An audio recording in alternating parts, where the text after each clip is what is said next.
วัสดีค่ะดิฉันสุทาวันโอสดเจริญนะคะจากส่วนบริหารกิจการโทรทัศน์ภาคกลางจังหวัดจันทบุรีสำนักประชาสัมพันธ์ที่7กรมประชาสัมพันธ์ค่ะวันนี้นะคะเรามาติดตามภารกิจท่านนายกรัฐมนตรีนางสาวแพทองธารชินวัตรนะคะในฐานะผู้อำนวยการศูนย์อำนวยการรักษาผลประโยชน์ของชาติทางทะเลผอ.สอนชนค่ะในการเป็นประธานประชุมหน่วยยามฝั่งอาเซียนปี 2568 หรืออาเซียนโคสต์การ์ดฟอรัม 2025 ค่ะเดี๋ยวไปชมภาพบรรยากาศแล้วก็ฟังนะคะบรรยากาศภายในการประชุมค่ะสวัสดีครับ สวัสดีค่ะ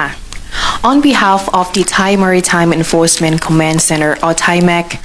is it our great honor to welcome you all to the 4th ASEAN Coast Guard Forum's Commanders Meeting 2025 in Pattaya City, Thailand.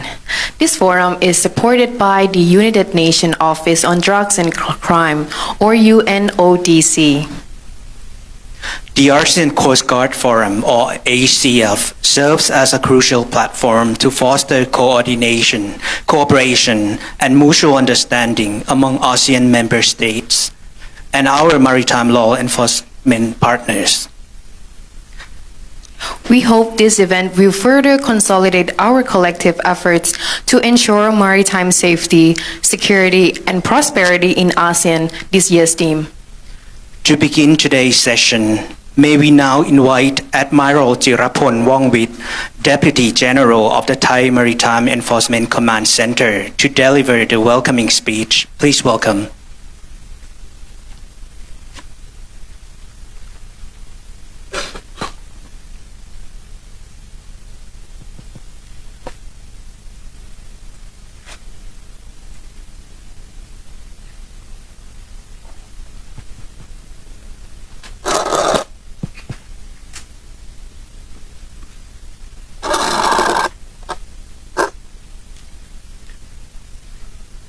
Your Excellency Ms. Paetongtarn Shinawat, Prime Minister of the Kingdom of Thailand and Director of the Thai Maritime Enforcement Command Center. I'm Admiral Jirapon Wongwit, Commander-in-Chief of the Royal Thai Navy and Deputy Director of the Thai Maritime Enforcement Command Center. On behalf of ThaiMEC, I'm deeply honored to have the opportunity to welcome Your Excellency as the guest of honor and chair of the opening ceremony of the ASEAN Coast Guard Forum 2025, held from 24 to 27 June 2025 at Hinton Pattaya Hotel, Chonburi Province. This year, ThaiMEC has been entrusted with the honor of hosting the ASEAN Coast Guard Forum under the theme Fostering Maritime Safety, Security, and Prosperity in ASEAN. The objective of the forum is to provide a platform for the exchange of views, enhancement of mutual understanding, and development of cooperation among maritime law enforcement agencies in the region. It also aims to seek joint approach to promoting maritime security and the sustainable protection of shared interests. The forum brings together representatives from Coast Guard Agency, Maritime Law Enforcement Agency, and related institutions of ASEAN member states, as well as a delegation from Democratic Republic of Timor-Leste in the capacity of observer. This gathering is an invaluable opportunity to strengthen cooperation and build trust among region partners, contributing to peace, stability, and security in our region. In this regard, I most respectfully invited Your Excellency to deliver the opening address of the meeting in order to honor all participants and to demonstrate Thailand's unwavering commitment to advancing regional maritime security cooperation in ASEAN toward lasting progress and sustainability. With deepest respect and invitation.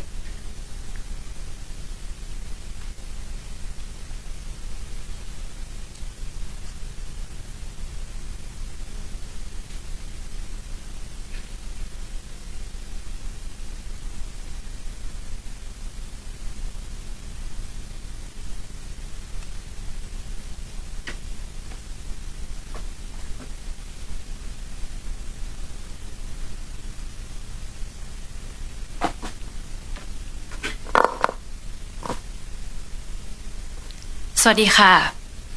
Distinguished delegates from ASEAN member and observer states and international organizations, ladies and gentlemen, at the outset, allow me to warmly welcome all of you to Thailand and this vibrant and lively coastal hub of Pattaya City. It is my honor to take part in this opening of the 4th ASEAN Coast Guard Forum Commanders Meeting 2025. An important platform where Coast Guard agencies, maritime law enforcement agencies, and relevant authorities from ASEAN member states come together to exchange views, foster cooperation, and enhance maritime security across the ASEAN region.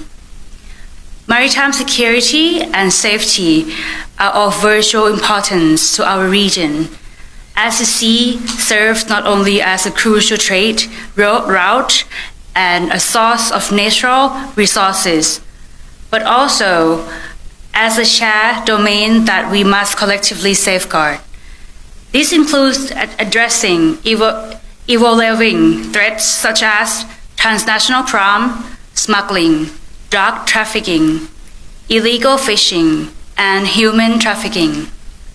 On this note, I would like to commend our co-organizers of their tireless work in convening this forum, which brings together relevant coastal and maritime agencies from all ASEAN member and observer states, as well as our key partners, such as the United Nations Office on Drugs and Crime, or UNODC.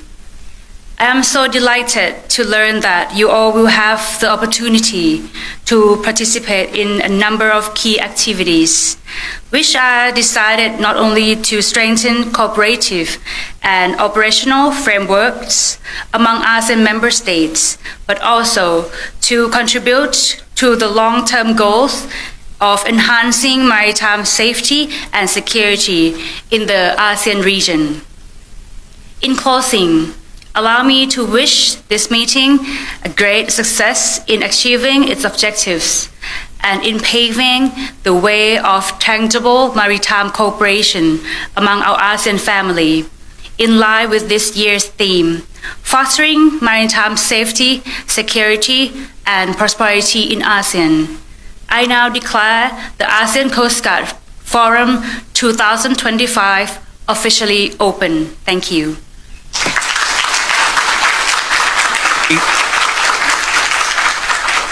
Thank you, Your Excellency, for the significant opening remarks. Your Excellency, please kindly remain on the stage as we now would like to invite Deputy Prime Minister Mr. Phumtham Wechayachai, Deputy Director of the THAIMAC, Admiral Jirapol Wongwit, as well as heads of delegation of East ASEAN member states to the photo session.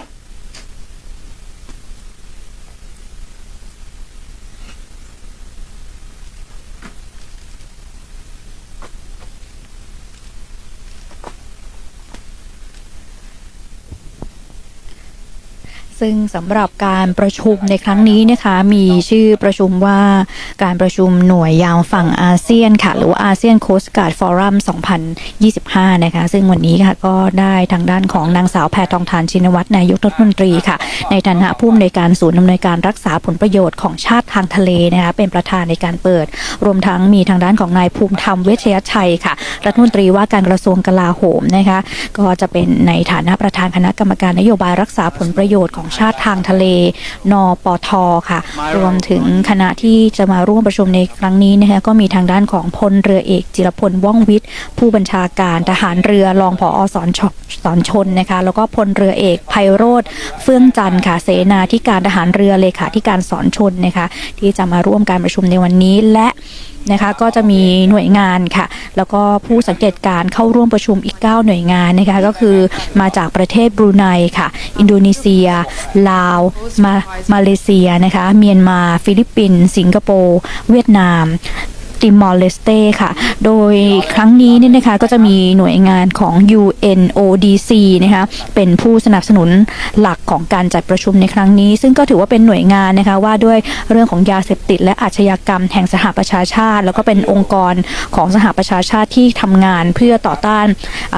ต่อสู้นะคะกับยาเสพติดอาชญากรรมแล้วก็การทุจริตทั่วโลกด้วยค่ะก็ถือว่าเป็นอีกหนึ่งนะคะการประชุมในระดับนานาชาติค่ะซึ่งมีสาระสำคัญนะคะการประชุมก็คือfostering maritime safety security and prosperity in ASEAN ค่ะหรือว่าการส่งเสริมความปลอดภัยความมั่นคงและความเจริญรุ่งเรืองทางทะเลในอาเซียนค่ะ เราชลทิศนาวานุเคราะห์ Mr. วิวัฒน์ชิดเชิดวงศ์ Mr. วสันต์เวทยวานิช and Police Major General จักรพันธ์รัตนเทวมาศ on the stage please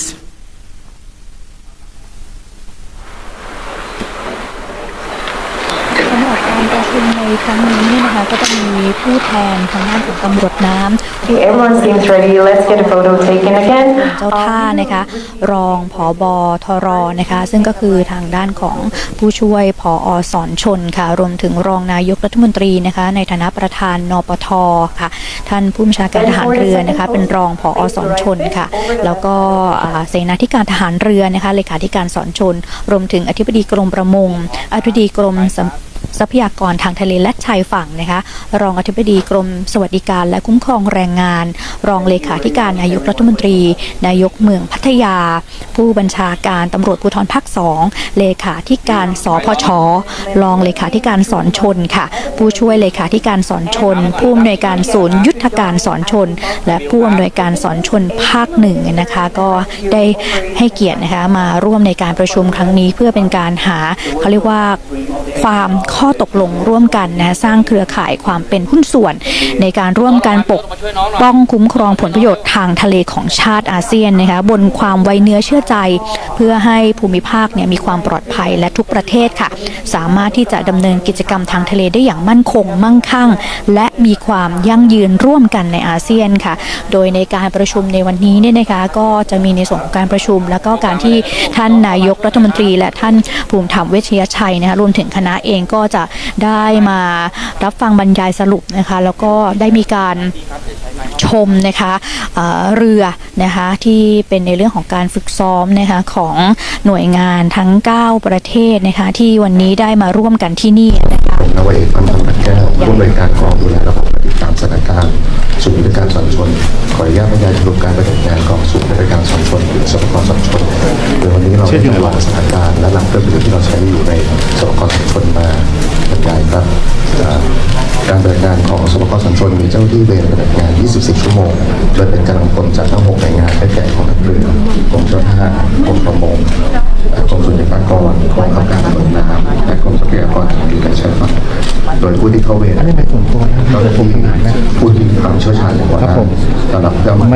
การพร้อมที่จะรับมือต่อภัยคุกคามทางทะเลในทุกรูปแบบครับสำหรับเหตุการณ์ในวันนี้จะเป็นในเรื่องของการอากาศยานส่งเพลงในทะเลครับโดยเมื่อสปกสอนชนได้รับรายงานจากสำนักงานคณะกรรมการการค้นหาและช่วยเหลืออากาศยานและเรือที่ประสบภัยทางสปกสอนชนก็จะทำการอนุรักษ์ตัวอย่างต่างๆครับและเจ้าหน้าที่เวรก็จะทำการปั่นโปรแกรม Search and Rescue เพื่อคำนวณหาทิศทางกับพื้นที่ของผู้ประสบภัยในทะเลจะเห็นได้ว่าเมื่อเวลาเพิ่มมากขึ้นครับพื้นที่ในการที่จะค้นหาก็จะขยายกว้างมากขึ้นเรื่อยๆดังนั้นเวลาของการค้นหาและช่วยเหลือผู้ประสบภัยในทะเลนั้นอยู่ประมาณ24-48 ชั่วโมงในกรณีที่ผู้ประสบภัยในการส่งเสื้อชูชีพเมื่อเราได้พื้นที่ในการค้นหาและช่วยเหลือผู้ประสบภัยแล้วทางสปกสอนชนก็จะส่งต่อให้กับทางสอนชนภาคสายดูการให้เรือ ในการส่งเรือ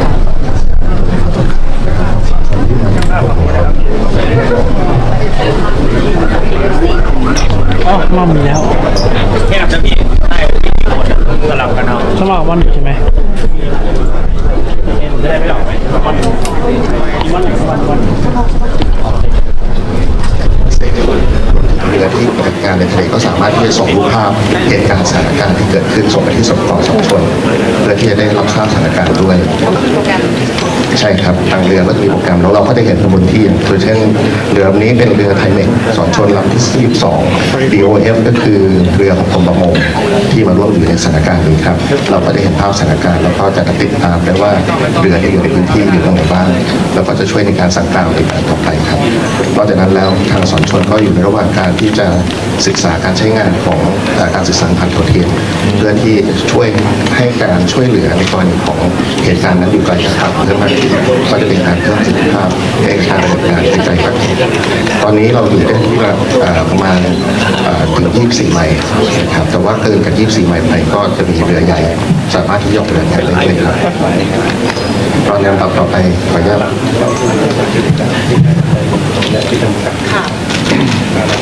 พัฒนาต่อการศึกษาระยะไกลมากขึ้นการเข้าถึงพื้นที่การศึกษาเพร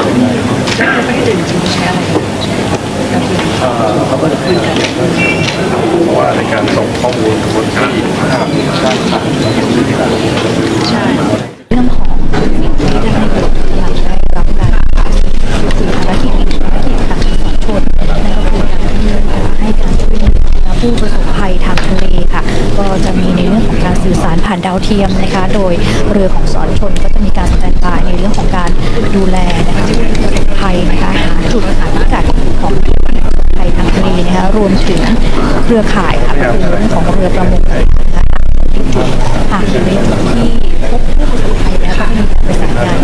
ห้การช่วยเหลือค่ะและที่สำคัญนะคะนอกจากนี้ในเรื่องของการสื่อสารนะคะก็จะเป็นการศึกษาการสื่อสารผ่านดาวเทียมซึ่งก็จะถือว่าเป็นอีกหนึ่งนะคะเครื่องมือที่จะใช้ในการช่วยเหลือนะคะที่จะเกิดขึ้นแล้วก็ทำการช่วยเหลือได้ทันท่วงทีอีกด้วยค่ะ ตลอดละ และนอกจากนี้นะคะท่านนายกรัฐมนตรีและคณะนะคะก็จะได้ไปอยู่ที่บริเวณของระเบียงนะคะเพื่อที่จะชมค่ะการฝึกต่างๆนะคะของหน่วยชายฝั่งนะคะของหลายๆประเทศที่วันนี้ได้มาร่วมกันประชุมในครั้งนี้นะคะในเรื่องของให้เห็นถึงแสงยานุภาพนะคะในเรื่องของเรือนะคะแล้วก็เครื่องมือต่างๆค่ะที่ใช้ในการที่จะดูแลรักษาผลประโยชน์ของชาติทางทะเลนะคะก็จะมีเรือของสอนชนแล้วก็เรือของนานาประเทศที่วันนี้มาร่วมประชุมกันไม่ว่าจะเป็นทางด้านของบรูไนอินโดนีเซียนะคะลาวมาเลเซียเมียนมาฟิลิปปินส์สิงคโปร์เวียดนามแล้วก็ติมอร์เลสเต้ค่ะซึ่งบริเวณที่อยู่เนี่ยนะคะก็จะเป็นในส่วนของชั้น17นะคะโรงแรมฮิลตันพัทยาอำเภอบางละมุงจังหวัดชลบุรีนะคะด้านหน้าที่ท่านนายกได้มองออกไปเนี่ยนะคะก็จะเป็นเวิ้งของหาดพัทยาก็จะมีในส่วนของการที่เรือนะคะของนานาชาติเองก็ได้มีการซ้อมแข่งขันนะคะให้ท่านนายกได้ชมซึ่งแน่นอนนะคะว่าหาด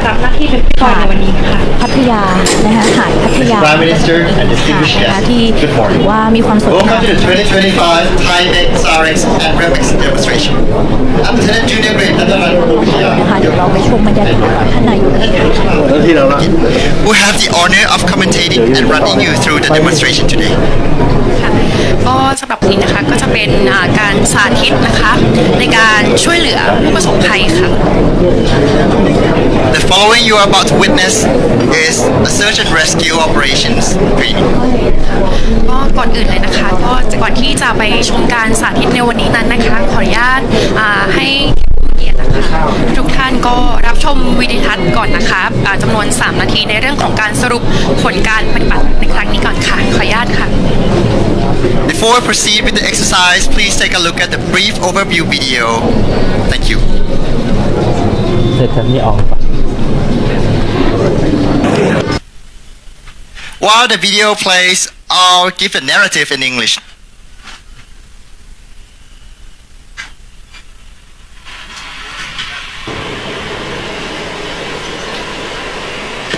The 72 Roger, standby for ATC Caravan to Phuket for departure. Suppose we have a hypothetical situation where there's one commercial plane taking off from Utapao International Airport making way to Phuket International Airport.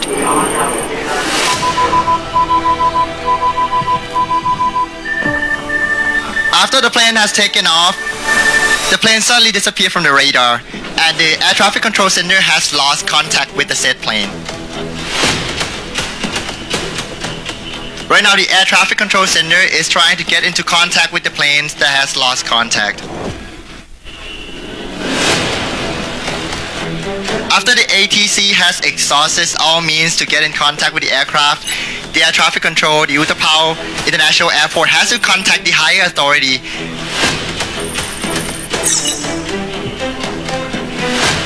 That is when the Utapao International Airport make a report to Aeronautical Rescue Coordination Center. และในขณะนี้นะคะทางด้านของท่านนายกรัฐมนตรีนางสาวแพทองธารชินวัตรและคณะนะคะก็ได้ชมนะคะวิดีทัศน์ในเรื่องของการปฏิบัติหน้าที่นะคะของสอนชนแล้วก็ในส่วนของภาคีเครือข่ายต่างๆนะคะรวมถึงในเรื่องของการที่นานาประเทศนะคะได้มีการมาประชุมค่ะเพื่อที่จะหาในเรื่องของความร่วมมือนะคะที่จะมีการดำเนินการเพื่อรักษาผลประโยชน์ของชาติทางทะเลนะคะซึ่งจริงๆแล้วสำหรับการประชุมในครั้งนี้เนี่ยสาระสำคัญจริงๆนะคะของการประชุมก็คือการส่งเสริมความปลอดภัยความมั่นคงแล้วก็ความเจริญรุ่งเรืองนะคะทางทะเลในอาเซียนนะคะ fostering maritime safety security and prosperity in ASEAN ค่ะซึ่งแน่นอนนะคะว่าสำหรับการประชุมในครั้งนี้เนี่ยผลที่อยากจะให้เกิดขึ้นนะคะสิ่งที่อยากจะให้เกิดขึ้นเนี่ยก็ถือว่าเป้าหมายสำคัญเนี่ยเป็นการร่วมมือกันจัดการเรื่องของความสำเร็จนะคะคุณค่าของความร่วมมือเป้าหมายของกลไกเกี่ยวกับภัยทางทะเลนะคะส่งเสริมการบูรณาการข้อมูลแล้วก็การสื่อสารข้ามพรมแดนค่ะรวมถึงการพัฒนาขีดความสามารถร่วมนะคะในการกู้ภัยทางทะเลนะโดยเฉพาะในน่านน้ำที่มีการใช้ร่วมกันเราก็จะมีในเรื่องของความร่วมมือกันนะคะในการที่จะทำงานทางด้านนี้แล้วก็การสร้างมาตรฐานสากลร่วมนะคะในด้านความปลอดภัยแล้วก็จัดการภัยพิบัติทางทะเลด้วยสนับสนุนการร่วมมือทางยุทธศาสตร์ในระดับภูมิภาคนะคะแล้วก็การเสริมสร้างความเชื่อมั่นระหว่างประเทศเพื่อการจัดการภัยที่ยั่งยืนมากขึ้นค่ะและแน่นอนนะคะว่าการประชุมครั้งนี้เนี่ยเราก็จะมีในส่วนของแผนพัฒนาความร่วมมือเพื่อสร้างขีดความสามารถด้านความมั่นคงนะคะซึ่งตอนนี้นะคะท่านก็จะได้ชมในเรื่องของวิดีทัศน์แล้วก็เห็นนะคะภาพของเรือต่างๆนะคะของกลุ่มอาเซียนที่วันนี้ได้นำมาที่น่านน้ำนะคะหาดพัทยานะคะก็จะเห็นถึงแสงยานุภาพแล้วก็กระบวนการทำงานการฝึกซ้อมแผนต่างๆนะคะก็จะเห็นภาพทางหาดพัทยาค่ะนะคะก็ทางด้านของท่านนายกรัฐมนตรีเองเนี่ยนะคะท่านก็ได้ใช้กล้องส่องทางไกลนะคะดูแผนการปฏิบัติงานนะคะของหน่วยงานที่เกี่ยวข้องในครั้งนี้นะคะก็จะเห็นภาพนี้นะคะ Built in-house by the Department of Royal Thai Navy. สำหรับการประชุมในครั้งนี้นะคะอย่างภาพที่คุณผู้ชมได้เห็นเนี่ยนะคะคือเรื่องของการรักษาผลประโยชน์ทางทะเลเนี่ยบางท่านจะเห็นได้ว่าบางท่านจะคิดว่าเป็นการทางน้ำอย่างเดียวเนาะเป็นในเรื่องของเรือในเรื่องของพาหนะที่เป็นทางน้ำอย่างเดียวนะคะแต่จริงก็จะมีในส่วนของทั้งเครื่องบินต่างๆด้วยนะคะและแน่นอนอย่างที่ดิฉันได้บอกไปว่าการสรุปเนาะการสรุปในเรื่องของการที่จะหาความร่วมมือต่างๆเนี่ยมีประมาณ5ข้อด้วยกันนะคะเสริมสร้างบูรณาการข้อมูลข่าวสารข้ามพรมแดนนะคะพัฒนาขีดความสามารถร่วมกันในการกู้ภัยทางทะเลนะคะกู้ภัยทางทะเลในที่นี้ก็อย่างที่ได้ฟังบรรยายสรุปไปเมื่อสักครู่นะคะว่าจะมีการพัฒนาด้วยเป็นอีกหนึ่งมาตรการนะคะอีกหนึ่งเป้าหมายสำคัญค่ะของการทำงานของสอนชนนะคะที่จะทำในเรื่องของการกู้ภัยทางทะเลหากพี่น้องประชาชนประสบภัยทางทะเลท่านก็จะได้มีการลงไปนะค้นหาผู้ที่บาดเจ็บผู้ที่สูญหายนะคะเพื่อที่จะสามารถช่วยเหลือได้อย่างทันท่วงทีส ำหรับการฝึกปฏิบัติการในครั้งนี้เนี่ยนะคะก็จะเห็นว่ามีการฝึกเนี่ยหลากหลายรูปแบบด้วยกันนะคะแล้วก็เรือที่มาประจำนะคะในบริเวณน่านน้ำเนี่ยบริเวณหาดพัทยาเนี่ยนะคะก็จะมีเรือจากนานาชาติทีเดียวค่ะอย่างภาพที่ท่านเห็นเนี่ยนะคะก็จะเห็นในเรื่องของการฝึกซ้อมนะคะแผนปฏิบัติการต่างๆแล้วก็เรือที่เห็นตามภาพเนี่ยนะคะก็มาจากหลากหลายประเทศค่ะไม่ว่าจะเป็นบรูไนนะคะอินโดนีเซียลาวมาเลเซียนะคะเมียนมาฟิลิปปินส์สิงคโปร์เวียดนามแล้วก็เต็มตอร์เลสเต้ค่ะซึ่งแน่นอนนะคะว่าถือว่าเป็นอีกหนึ่งการสร้างความร่วมมือที่ดีค่ะของหน่วยงานนะคะที่จะเป็นการผนึกกำลังกันในการที่จะทำงานร่วมกันนะคะเสริมสร้างศักยภาพที่เข้มแข็งของน่านน้ำนะคะน่านน้ำที่อาจจะเป็นน่านน้ำที่ใช้งานร่วมกันหรือว่าเป็นน่านน้ำของแต่ละประเทศเนี่ยก็จะเป็นการสร้างความเชื่อมั่นความมั่นคงนะคะทางทะเลให้มันเกิดขึ้นนะคะกับหน่วยงานราชการเองกับพี่น้องประชาชนเองนะคะซึ่งเดี๋ยวเราไปชมบรรยากาศกันค่ะยังท่าอากาศยานนานาชาติภูเก็ตนะคะและได้ขาดการติดต่อไปชั่วขณะค่ะและหลังจากนั้นนะคะทางหอบังคับการบินสนามบินอุตภเปาก็ได้รับการแจ้ง lost contact ว่าข้อมูลเป้าของสายการบินดังกล่าวนั้นได้สูญหายจากจอเรดาร์ควบคุมการบินค่ะและหลังจากนั้นนะคะก็หน่วยต่างๆก็ได้รับการแจ้งเตือนขั้นสงสัยจาก ARCC หรือศูนย์ประสานงานการค้นหาและช่วยเหลือทางอากาศค่ะและปรับการแจ้งเตือนจนถึงประสบภัยแล้วทราบว่าเครื่องบินนั้นได้ตกลงกลางทะเลค่ะในระหว่างเส้นทางการบินนั้นนะคะโดยพิกัดตำบลที่สุดท้ายของเครื่องบินยังอยู่ในรัศมีที่ทำการเขตในพื้นที่จังหวัดชลบุรีค่ะ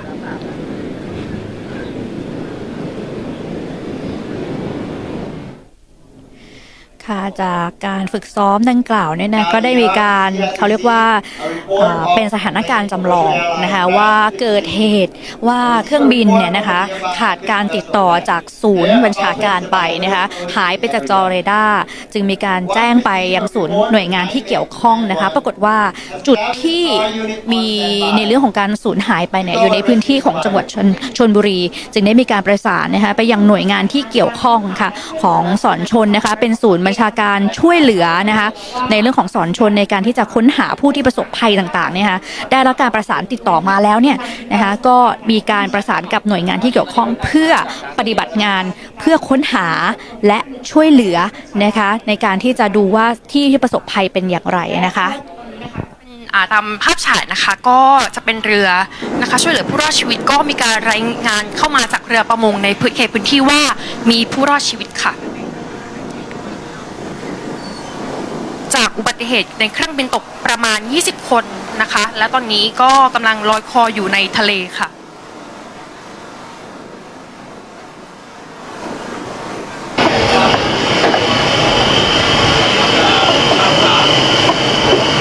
Ladies and gentlemen, as you can see on our broadcasting screen right now, there are about 20 survivors floating in the ocean waiting for the rescue. ตอนในภาพฉายนะคะตอนนี้ก็จะเป็นการที่เห็นว่าผู้รอดชีวิตนะคะจากอุบัติเหตุเครื่องบินตกประมาณ20คนกำลังลอยคออยู่ในทะเลในขณะนี้ค่ะ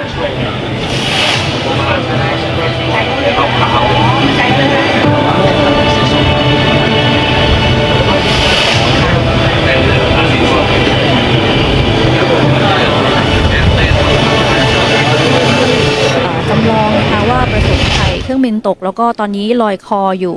ยู่บริเวณทะเลนะคะประมาณ20คนด้วยกันค่ะก็ถือว่าเป็นแผนเผชิญเหตุนะคะที่ทางด้านของสอนชนเองจะต้องมีการปฏิบัติหน้าที่อย่างรวดเร็วแล้วทันท่วงทีเพื่อที่จะเป็นการช่วยเหลือผู้ที่กำลังประสบภัยที่กำลังเผชิญเหตุกันอยู่นะคะอันนี้ก็จะเป็นอีกหนึ่งภารกิจสำคัญของสอนชนค่ะที่จะสร้างความเชื่อมั่นนะคะสร้างความมั่นคงในเรื่องของการรักษาชีวิตแล้วก็ทรัพย์สินของพี่น้องประชาชนนะคะในพื้นที่ค่ะก็จะเป็นภาพจำลองเป็นเหตุการณ์จำลองนะคะซึ่งก็ใช้ทะเลจริงนะคะถึงบรรยากาศที่มันอาจจะเกิดขึ้นจริงนะคะหากเกิดเหตุขึ้นมาค่ะ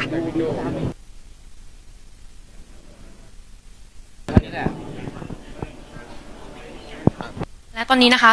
สอนชนภาค 1นะคะก็ได้จัดตั้งกำลังค้นหาและช่วยเหลือหรือเรียกว่า SAR Task Force นะคะเพื่อเข้าช่วยเหลือผู้รอดชีวิตค่ะโดยมีเรือตรวจการของสอนชนภาค 1ค่ะ4008เป็นผู้นำภารกิจในครั้งนี้ค่ะและขณะนี้นะคะทีมค้นหาและช่วยเหลือกำลังอยู่ในสถานะเตรียมพร้อมค่ะ พื่อกำลังรอรับพิกัดที่แน่ชัดของผู้รอดชีวิตจากการลาดตระเวนทางอากาศค่ะ Ladies and gentlemen, ค่ะภายใต้การบัญชาการของสอนชนภาคหนึ่งเนี่ยนะคะแล้วก็ประสานงานเครือข่ายที่เกิดขึ้นเนี่ยนะคะก็ได้มีการที่จะลงพื้นที่กันไม่ว่าจะเป็นในส่วนของภาคเอกชนนะคะในเรื่องของกู้ภัยแล้วก็เรือประมงเนี่ยนะคะก็ได้มีการประสานงานกันในการที่จะลงพื้นที่ช่วยเหลือค่ะได้พบผู้ประสบภัยแล้วนะคะและได้ทำการปล่อยสัญญาณควันค่ะ currently, the DO-228 Dornier aircraft has spotted the survivors and has dropped a smoke flare to ascertain the position of the survivors. Thus, helps the SAR unit to confirm the position and approach the survivors appropriately. ค่ะเนื่องจากนะคะเครื่องบินดอนเนียนะคะก็ได้เข้ายังพื้นที่เกิดเหตุเพื่อยืนยันตำบลที่ผู้รอดชีวิตเข้าช่วยเหลือนะคะโดยการปล่อยสัญญาณควันค่ะ Ladies and gentlemen, you can see in the distance that there are boats approaching the survivors right now in the middle of the ocean. Those 4 boats are our rescue team. ตามในภาพฉายนะคะก็จะเป็นทีมของเรือกู้ภัยค่ะ ค่ะเมื่อได้รับสัญญาณควันจากผู้ประสบภัยที่กำลังลอยคออยู่กลางทะเลแล้วนะคะเรือกู้ภัยแล้วก็หน่วยงานที่เกี่ยวข้องที่ทำงานร่วมกับสอนชนภาคหนึ่งนะคะก็ได้ทำการเข้าช่วยเหลือผู้ประสบภัยตามพิกัดของสัญญาณควันนะคะที่ได้พวยพุ่งมากลางทะเลนะคะก็จะเห็นว่าเป็นการช่วยเหลือที่ทันท่วงทีนะคะแล้วก็ถือว่าเป็นการช่วยรักษาชีวิตนะคะของผู้ที่ประสบเหตุที่เกิดอุบัติเหตุกลางทะเลนะคะในภาวะไม่ว่าจะเป็นเรือล่มหรือว่าเครื่องบินตกกลางทะเลเนี่ยก็ถือว่าเป็นภารกิจสำคัญค่ะในการที่จะรักษาชีวิตแล้วก็ทรัพย์สินของผู้ที่ประสบเหตุนะคะซึ่งก็ถือว่าเป็นการประสานงานที่รวดเร็วนะคะแล้วก็เป็นอีกหนึ่งภารกิจสำคัญของสอนชนนั่นเองค่ะภัยก็ได้ทำการช่วยเหลือแล้วนะคะขึ้นมายังเรือแล้วค่ะแล้วลำดับก็จะเป็นการที่เครื่องบินดอนเนียนะคะก็จะทำการสำรวจยังบริเวณที่ผู้ประสบภัยได้ขณะได้เกิดเหตุนะคะ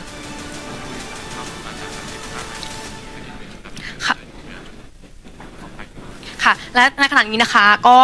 บอร์ดอนเนียนะคะก็ได้ทำการเดินทางมาจากทางทิศใต้นะคะเพื่อจะมายังจุดที่พบผู้ประสบเหตุค่ะ Ladies and gentlemen, the aircraft you're currently seeing right now is the DO-228 Dornier air surveillance aircraft. ก็ตามภาพฉายนะคะก็จะเป็นเครื่องบินดอร์เนียค่ะตามภาพถ่ายนะคะก็จะเป็นเครื่องบินดอนเนียจากราชนาวีไทยนะคะก็ได้บินมาสำรวจค่ะในบริเวณของที่มีผู้ประสบภัยนะคะที่เมื่อสักครู่ได้รับการช่วยเหลือไปเป็นที่เรียบร้อยแล้วนะคะเพื่อที่จะเป็นการตรวจสอบค่ะว่ายังมีผู้ประสบภัยหลงเหลืออยู่หรือไม่ค่ะก็ถือว่าเป็นการทำงานร่วมมือกันนะคะของทุกภาคส่วนจริงๆค่ะในการที่จะเป็นการฝึกซ้อมแผนหากต้องเกิดเหตุเผชิญเหตุแบบนี้ที่เกิดขึ้นนะคะจะได้มีกระบวนการในการช่วยเหลือนะคะอย่างทันท่วงทีนั่นเองค่ะแล้วก็นอกจากนี้นี่นะคะก็ยังมีผู้ประสบภัยที่อาจจะมีอาการที่มากกว่าท่านอื่นๆนะคะมีอาการสาหัสมากกว่าท่านอื่นๆนะคะก็จะมีการช่วยเหลือในลักษณะที่พิเศษกว่าแล้วก็ระมัดระวังกว่านะคะเป็นเคสแดงที่ต้องดูแลรักษาแล้วก็ต้องมีการส่งต่อไปยังหน่วยงานเพื่อที่จะรักษาชีวิตของผู้ป่วยเคสแดงนี้ต่อไปค่ะ Currently, one patient has been identified as an emergency and needs to be extracted via air medevac. So right now, that patient has been taken aboard the Thai-Mek patrol craft and will be immediately hand over to the Marine 1303 boat. As you can see, she's the largest vessel, the white largest vessel in the middle.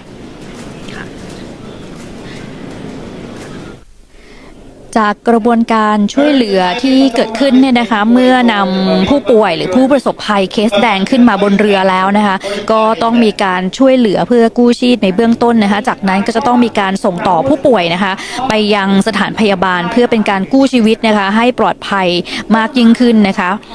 ฉะนั้นเนี่ยเจ้าหน้าที่เองเนี่ยก็ต้องมีความรู้ความสามารถในเรื่องของการกู้ชีพเบื้องต้นนะคะแล้วก็ในเรื่องของการเคลื่อนย้ายผู้ป่วยเบื้องต้นนะคะเพื่อลดผลกระทบที่อาจจะทำให้ผู้ป่วยหรือว่าผู้ที่ได้รับบาดเจ็บเนี่ยนะคะบาดเจ็บเพิ่มจากเดิมค่ะฉะนั้นเป็นอีกหนึ่งองค์ความรู้นะคะที่สอนชนเองแล้วก็เจ้าหน้าที่เองต้องมีการฝึกซ้อมนะคะซึ่งก็ถือว่าเป็นสิ่งที่จะทำให้ช่วยเซฟชีวิตของผู้ที่ประสบภัยได้มากยิ่งขึ้นค่ะ You can see in the distance, S-70 Bravo helicopter is hovering above the surface right now and are approaching the Marine 1303. ขณะนี้นะคะซีฮอคก็กำลังเดินทางไปยังตรงจุดของเรือเจ้าท่า 1303 นะคะเพื่อไปรับผู้ป่วยเคสแดงและทำการ hoist transfer และส่งต่อไปยังโรงพยาบาลใกล้เคียงค่ะ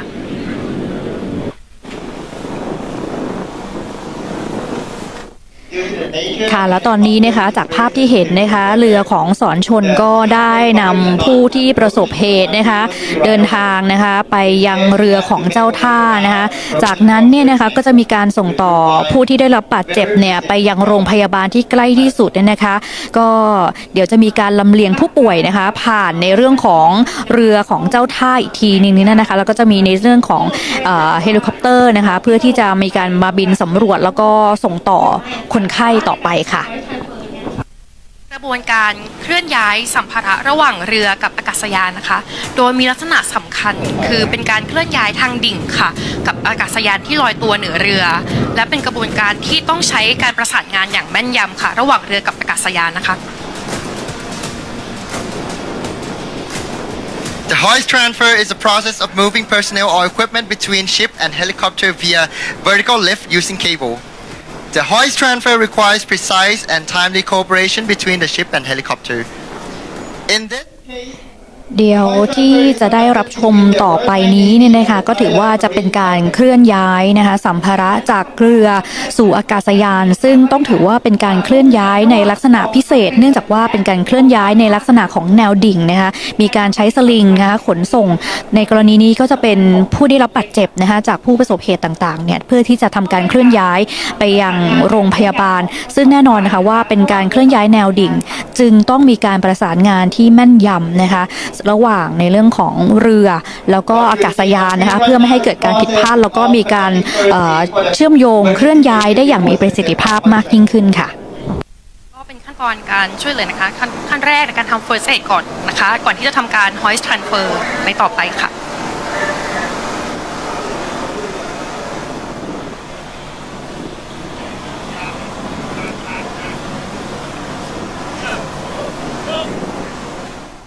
ตอนนี้นะคะร่างของผู้ประสบเหตุนะคะก็กำลังถูกเคลื่อนย้ายนะคะจากเรือของสอนชนนะคะขึ้นมายังเรือของเจ้าท่านะคะก็เป็น2หน่วยงานที่ทำงานร่วมกันได้เป็นอย่างดีนะคะแล้วเดี๋ยวเราจะได้เห็นนะคะการขนเคลื่อนย้ายนะคะผู้ป่วยเป็นการเคลื่อนย้ายแนวดิ่งนะคะจากเรือเนี่ยสู่อากาศยานก็คือเฮลิคอปเตอร์นะคะเพื่อที่จะลำเลียงผู้บาดเจ็บนะคะไปสู่กระบวนการของการรักษาพยาบาลยังสถานพยาบาลใกล้เคียงต่อไปค่ะสำหรับสมรรถนะของเฮลิคอปเตอร์ปราบเรือดำน้ำหรือเรียกว่าซีฮอคนั้นนะคะเป็นการรองรับการติดตั้งอาวุธปล่อยนำวิถีอากาศสู่พื้นค่ะและมีอุปกรณ์ภารกิจในการตรวจเรดาร์ตรวจการพื้นน้ำค่ะโซน่าชักหย่อนค่ะและระบบ ESM ค่ะและระบบหน่วยการรบ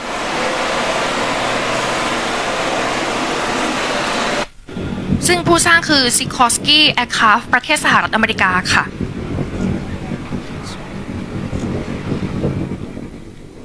และสำหรับภาพของเฮลิคอปเตอร์ที่เห็นไปนี่นะคะก็คือเฮลิคอปเตอร์ซีฮอคค่ะซึ่งเป็นเฮลิคอปเตอร์ที่มีสมรรถนะนะคะในการที่จะใช้ในการลำเลียงผู้บาดเจ็บหรือว่าขนส่งเคลื่อนย้ายสัมภาระได้นะคะถือว่าเป็นเฮลิคอปเตอร์ปราบเรือดำน้ำที่มีสมรรถนะแล้วก็ประสิทธิภาพนะคะในการทำงานกระบวนการดังกล่าวได้อย่างเต็มที่นะคะแล้วก็มีในส่วนของในเรื่องไม่ว่าจะเป็นนำล่องต่างๆนะคะที่ทำให้การเคลื่อนย้ายเนี่ยผู้ป่วยรวมถึงการขนย้ายสัมภาระแนวดิ่งเนี่ยนะคะสามารถทำได้อย่างมีประสิทธิภาพมากยิ่งขึ้นค่ะ Bravo Seahawk helicopter is descending, hovering above the surface and approaching the Marine 1303 boat from her bow.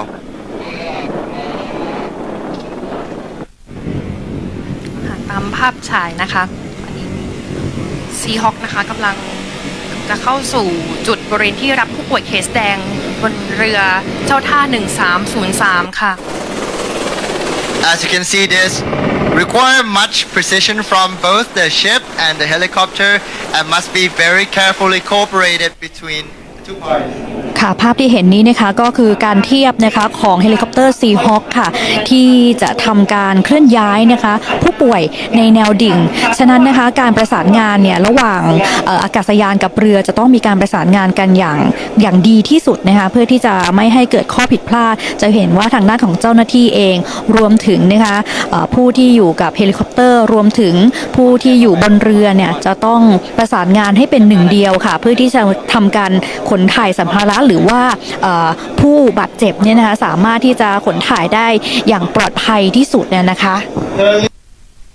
Live feed from the Marine 1303. You can also see the real visual for yourself out there in the sea.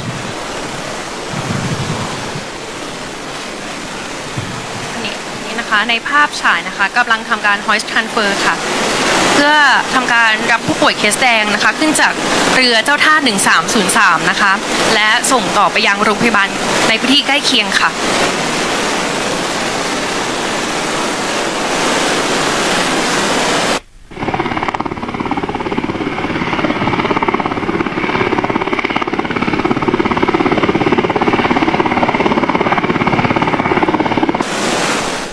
ค่ะต้องบอกว่าเป็นกระบวนการที่ลุ้นแล้วก็น่าตื่นเต้นมากเลยนะคะเพราะว่าถ้าเกิดว่าท่านได้เห็นภาพเนี่ยจะเห็นว่า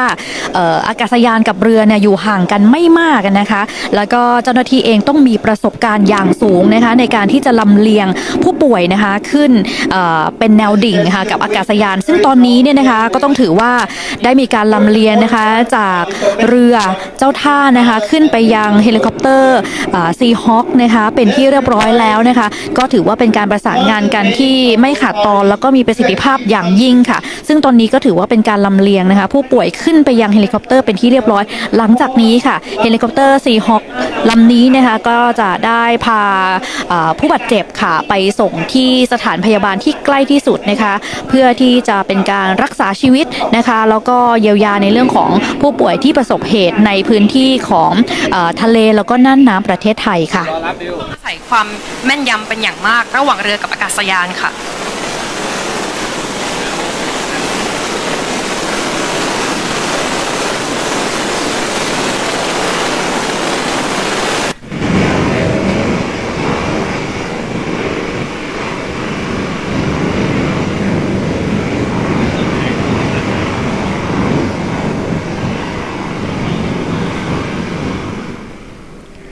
ซึ่งการฝึกซ้อมในครั้งนี้เนี่ยนะคะก็ถือว่าตรงตาม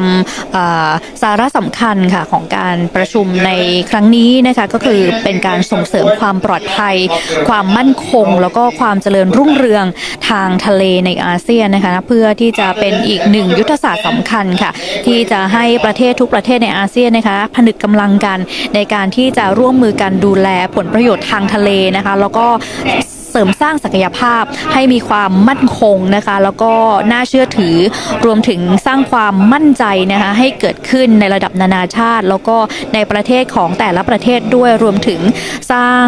อีกมุมมองหนึ่งให้เกิดขึ้นแก่พี่น้องประชาชนในแต่ละประเทศนะคะได้เห็นความสำคัญของการที่จะร่วมมือกันในการที่จะปกป้องผลประโยชน์ของชาติทางทะเลที่จะเกิดขึ้นค่ะ Our survivor rescue and a day safe, ladies and gentlemen, your 2025 Timex SAREX team.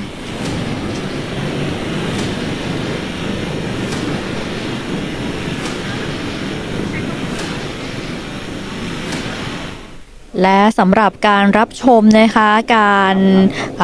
จำลองเหตุการณ์การช่วยเหลือผู้ประสบภัยทางทะเลนะคะก็เสร็จสิ้นลงเป็นที่เรียบร้อยแล้วนะคะก็ถือว่าได้เห็นการประสานงานการร่วมมือกันนะคะของทางด้านสอนชนภาคหนึ่งหน่วยงานที่เกี่ยวข้องนะคะทั้งภาคเอกชนกู้ภัยนะคะแล้วก็ประชาชนในการที่จะร่วมมือกันนะคะช่วยเหลือผู้ประสบภัยจากเหตุที่อาจจะเกิดขึ้นและนอกจากนั้นแล้วค่ะการประชุมในครั้งนี้นะคะเป็นการสร้างความร่วม มือผนึกกำลังกันของหน่วยงานที่เกี่ยวข้องนะคะที่จะดูแลน่านน้ำของแต่ละประเทศรวมถึงความร่วมมือในการที่จะสร้างสิ่งดีๆให้เกิดขึ้นค่ะทางด้านของการสื่อสารข้ามพรมแดนนะคะการกู้ภัยทางทะเลความปลอดภัยและการจัดการภัยพิบัติทางทะเลรวมถึงยุทธศาสตร์ในระดับภูมิภาคเพื่อการจัดการภัยที่มีความยั่งยืนอีกด้วยนอกจากนี้เนี่ยนะคะก็ยังมีการแชร์ข้อมูลแบบเรียลไทม์กันด้วยค่ะเป็นภาพบรรยากาศนะคะของชายหาดพัทยาซึ่งวันนี้ได้ถูกใช้ค่ะเป็นการฝึกซ้อมแผนกู้ภัยที่จะเกิดขึ้นทางทะเลนะคะซึ่งวันนี้ค่ะก็ถือว่าเป็นอีกหนึ่งภารกิจค่ะของท่านนายกรัฐมนตรีแพทองธารชินวัตรนะคะนายกรัฐมนตรีในฐานะผู้อำนวยการศูนย์อำนวยการรักษาผลประโยชน์ทางแห่งชาติของทางทะเลหรือว่าผอ.สอนชนนะคะกับการประชุมหน่วยยามฝั่งอาเซียนปี 2568 อาเซียนโค้ชการ์ดฟอรัม 2025 ค่ะเอาละค่ะสำหรับวันนี้นะคะก็หมดเวลาของการไลฟ์ในวันนี้ค่ะดิฉันสุทธาวันโอสถเจริญนะคะขอจบการไลฟ์เพียงเท่านี้สวัสดีค่ะ